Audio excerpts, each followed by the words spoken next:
guest speaker today is Karen Redden. She's a veterinarian of medicine. She's been here since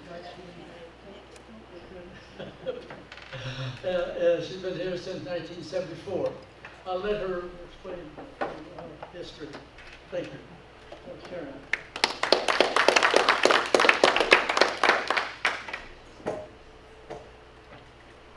Actually, 1974, I was still in school. I came here in 2004 when Dr. Fleming passed away in October, and a friend of mine was a good friend of his, and he called me. I was out in Oklahoma, and he said, "Are you interested?" And I said, "Well, yeah."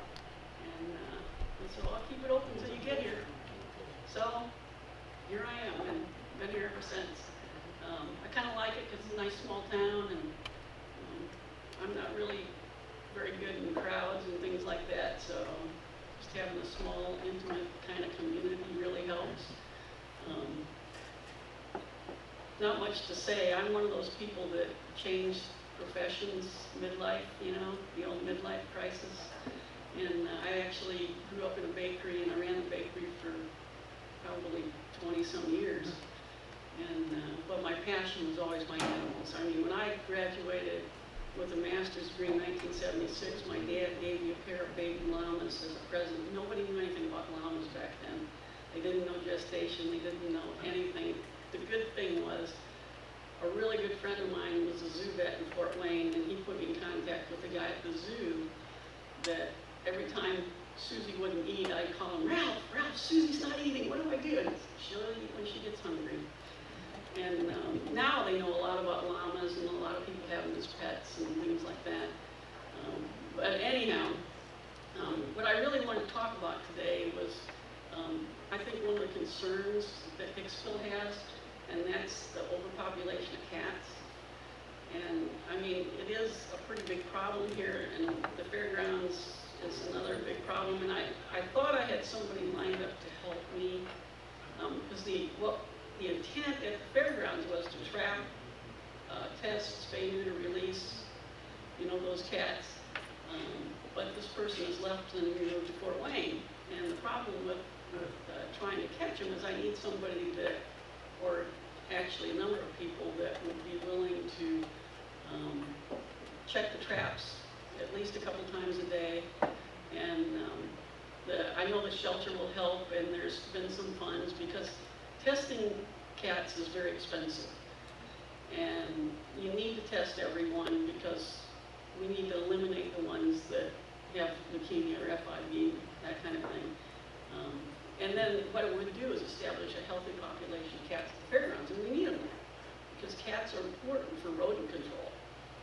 And of course, around Hicksville, there's quite a number of stray cats too.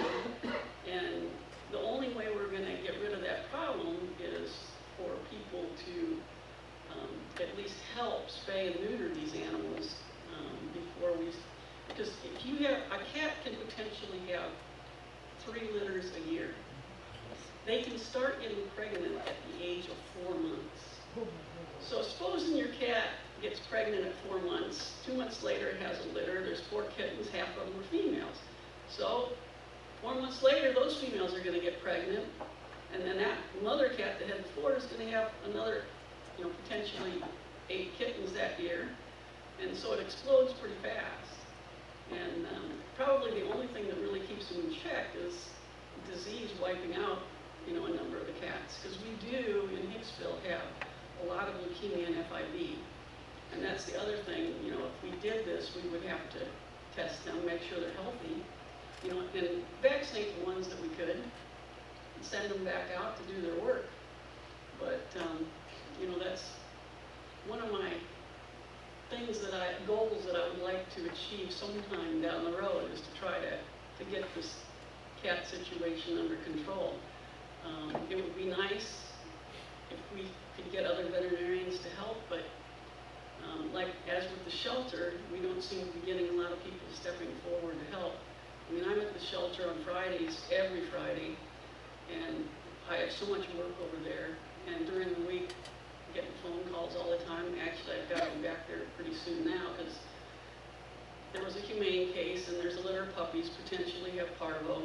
They're 5 weeks old, And I told the humane agent that I'd meet her there. She went out to get them this morning, and they're going to keep them until I can get back there and see what we can do for them. I will say that working with the shelter has been tremendously rewarding. Last Friday, I don't know whether you guys do Facebook. I don't. I'm not into social media. I don't text. I don't do social media. I don't do any of that stuff. But they had a dog come in on Thursday. Stacy immediately brought it to me before she even took it to the shelter. It was chewing its foot off. They found out on social media this dog had been hit by a car back in May, and apparently nobody did much to it. And she brought it in, and as soon as I saw it on Thursday, I said, look, we've got to amputate this leg. And so Friday, we did that. You should have seen the dog Friday afternoon. He was the happiest guy you ever saw in your life. He's like, thank God you finally did something for me. You know, I feel so much better now. I can get around so much better. This thing isn't bothering me all the time. And it's been quite rewarding working with the shelter. I mean, there's ups and downs, but it's been quite fascinating. But, you know, my goal is, you know, when you have a change in professions, midlife kind of thing, I think you really do think about what you want to do with your life. And basically, it's just to help the animals. You know, however I can.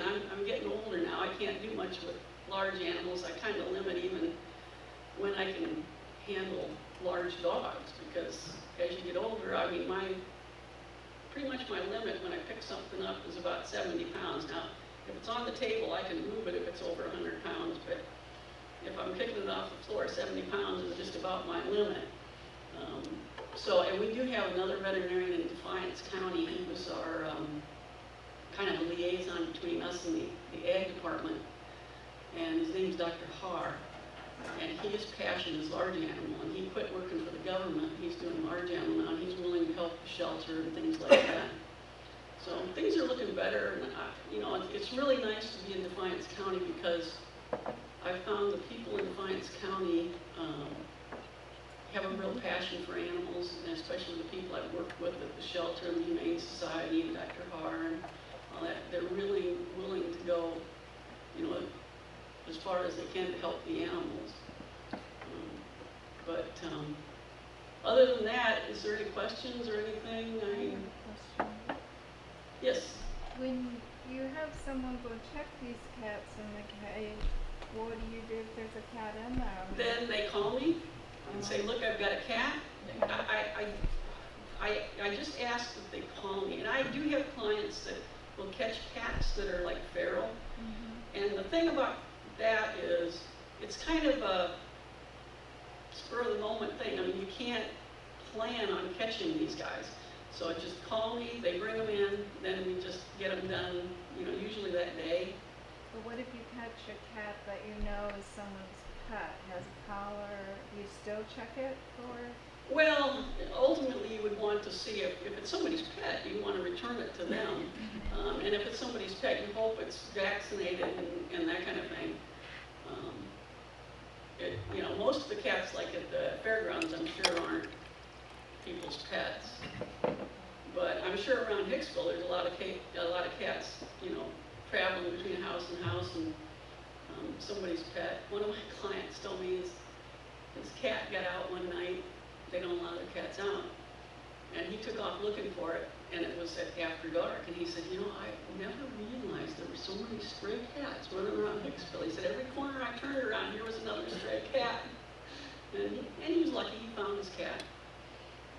You know, and there's things you can do to identify your cat. I mean, you know, microchipping is certainly a good option if they're going to be outside, because at least that way, if they're found, and you can scan them and figure out who the owner is. A lot of people don't microchip cats. And a lot of people don't value cats. That's the other issue, is cats really are very valuable for rodent control. And we really need them. They're way better than putting out bait. They're way better than hiring an exterminator. They do a much better job, but we just got to keep them from overpopulating. So, Where yes. did you say that you came from before you came to Hicksville? Well, I was out in Oklahoma. There's still water. But originally I was, I grew up in Fort Wayne, born in Illinois, grew up in Fort Wayne, went to Elmhurst High School. Where did you go to vet school at? A university called Ross University, and that's how I wound up in Oklahoma. Clinicals at Oklahoma State. At what age did you go back to school? I graduated from veterinary school at the age of 50. But, I got a master's degree in '76, so when I decided to go back, it was pretty easy. I didn't do all of the undergraduate things that undergraduates have to do. Basically, I knew that I needed, and I love physics and I love math, and so, I went back, did some physics, did some math, but I didn't have to do like the elective stuff that students have to do. So I was able to condense that down into a couple of years. Yep, it was definitely worth it. It was definitely worth it. And the only reason I'm here today is because of my little brother. He's the one that encouraged me. We had a discussion, and he said, "What do you really want to do?" I said, "Well, I always wanted to save up enough money so I could go back to school." I said, "I think you got to do it." So that's what I did. And that's why his picture hangs in the clinic. I'd like to mention that Karen goes to the shelter in Defiance, and it's all volunteer. She's there every Friday and does the surgical procedures. Oh yeah. It's an all-in volunteer basis. Oh yeah, I've got really good volunteers over there. A couple of ladies, one of them's a retired EMT, she's great. She's from the human side, so believe me, she documents everything. Toenail trim, anything that we do, she's writing down. And I said, just relax, she's really kind of high-strung, intense, and just relax. Everything's gonna be fine, just slow down. And the other person is got the biggest heart. She's actually fostering 3 boxer puppies. Anybody want a boxer puppy? They're going to be 8 weeks old a week from now. And she fostered 8 puppies recently, about a month ago. And just super job. I mean, we've got some great, there's a lot of people, there's only, I think, 4 paid positions, or maybe 5 at the shelter. There's only like 2 full-time jobs there. Everybody else is volunteer, and we've got some incredible volunteers. It's actually changed in the last, is it 2 years now that the new people took over? And it's just, the change has been incredible. Anybody that hasn't been to the shelter in the last couple of years needs to go. They're doing a great job. We do not euthanize anything that is healthy unless there's a serious behavioral issue. I've only done that maybe once. I probably haven't euthanized more than 2 or 3 dogs in the last year there. It's pretty amazing. And they will do whatever it takes. One dog that I euthanized was pretty sick. I said, let's do some blood work. We found out it had severe kidney failure. It was kind of like and the same with cats. They don't, now I know it's kind of hard to get a cat in there right now, but they don't euthanize anything that's healthy.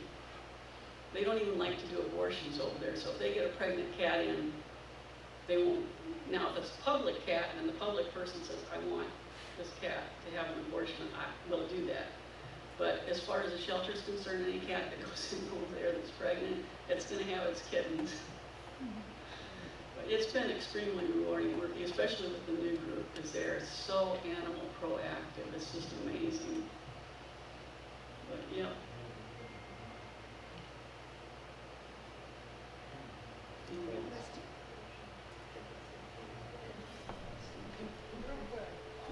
keep reading, and I do follow them on Facebook. Well, I don't. And I keep reading about the possibility of new building.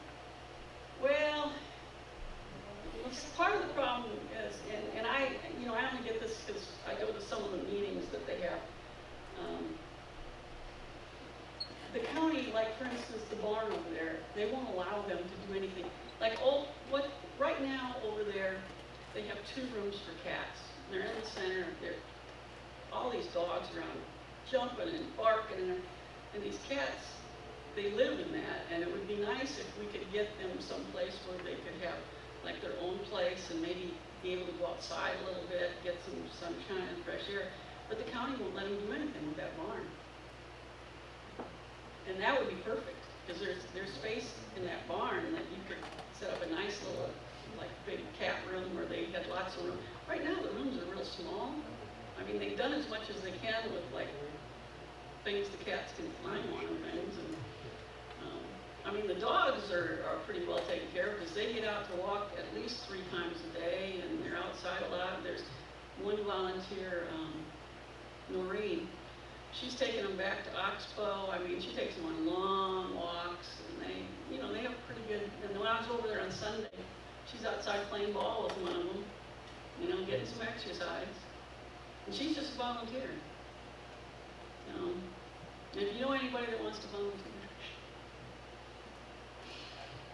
even kids, I mean, there's places for kids, you know, even if they just go and sit and play with the kittens, you know, get them socialized.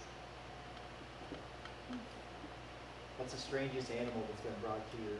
Well, I got to neuter Stacy's skunk. Yeah, we, there's something called the Alternative Animal Auction over on the other side of Columbus. And the first time I went over, I went with one of the volunteers and Stacy and her mom. And Stacy said something about a skunk, so this volunteer and I were looking at each other and said, do you think we should buy her one, you know? So we wound up buying her the skunk, and I'll tell you, I've never had a skunk as a pet, but this guy is really neat. Well, he's already descended, but he wasn't neutered. So it's like, okay, well, how do you neuter a skunk, you know? So she brought him in, and we neutered him. It was, he's a neat little animal. The only problem with the skunks are great pets. You can litter box train them just like you do a cat. The problem is, Stacy's very protective of him, because if she takes him out, like if I brought him here and he bit somebody, the health department required that he be euthanized and sent in. I mean, they don't even quarantine him or anything, so she's very cautious where she takes him and what she does with him. And actually, there's a thing called Skunk Fest up near Cleveland in September. We're going for it to see. I mean, who knows what you'll see? But this alternative animal auction, that one's amazing, because they have everything from mice, rats, any kind of bird you can name. They have zebras, kangaroos, exotic cattle, buffalo. It's just amazing. And they just sell everything. It's like, anyway.